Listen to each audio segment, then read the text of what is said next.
Hey guys, and this is my review of Ready Player One. And this is probably going to be a quicker review than normal because I have to leave soon to see First Man. Yeah, I'm seeing First Man today, so I expect a review to that to come up very soon. But yeah, I'm just trying to get this recorded. So I had the book, Ready Player One. I read like the first couple of chapters, and then I didn't get bored. It's just other things popped up, and yeah, we're not reading enough. We need to read more. So what I gathered was interesting enough. But didn't get around to seeing the movie in theaters. I waited until it was on demand, and then I was like, oh, I'm predicting this for a VFX nomination. I may as well watch it, and it's fine. It's I enjoyed it a lot, but the thing about it is it's a bit too long. It is 2 hours 20 minutes, and it feels that way. I think it's the stuff that's happening is interesting, but I actually had to split it up into two separate viewings on 2 separate days, just to get through both parts. And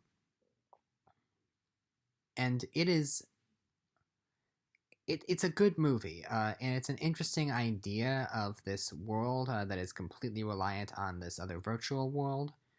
And I think Steven Spielberg does a good job directing. Don't say that one too often. But yeah, I don't know what's going on with Spielberg because he alternates between making Oscar bait movies and blockbuster movies because you can't do a movie that's both anymore. So he just has to try to go for something. It's a shame that he's not making like the masterpieces like E.T. and Jaws and Jurassic Park and Schindler's List, the ones that he was best known for. But so, in terms of best visual effects, I think this is definitely gonna get nominated. I think it's definitely gonna contend for a nomination. The effects in the movie are very good. And the whole, I think it's one of those movies that borderlines on being an animated movie because of how much of it is set entirely in the virtual world.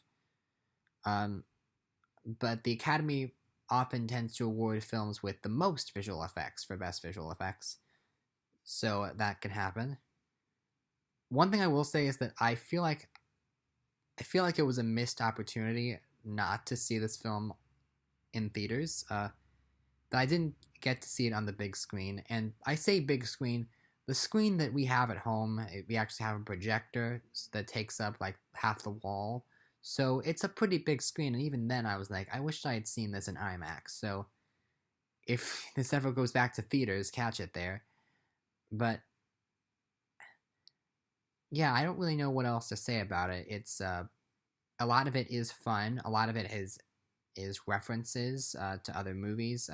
There's a whole bit that's set in The Shining, which is interesting because they say that Steven Spielberg always envied Stanley Kubrick. So I wonder what it was like for him to be like, I'm gonna recreate an entire scene from a Stanley Kubrick movie.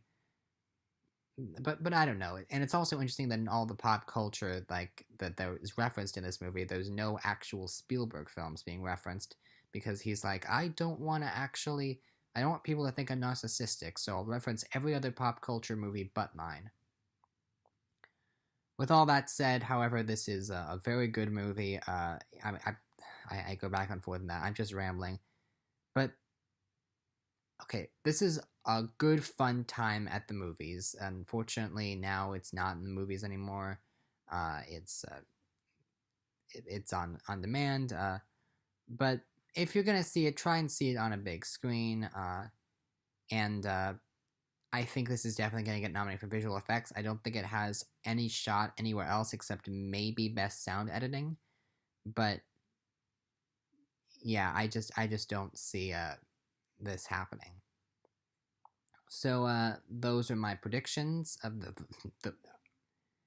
Okay, I'm sorry. I'm gonna go see First Man now. So sorry to leave you with that, but yeah, Ready Player One. Oh, one last thing I want to say: Mark Rylance is in this movie, and why is it that I like every Mark Rylance performance except the one that won him an Academy Award? Like he's good in everything, and then Bridge of Spies, he's just so bland and dull. And okay, that's my personal opinion. Uh, I imagine I'm gonna get a lot of hate for that. This movie is fine. This movie is good. This movie is fun. It's just long.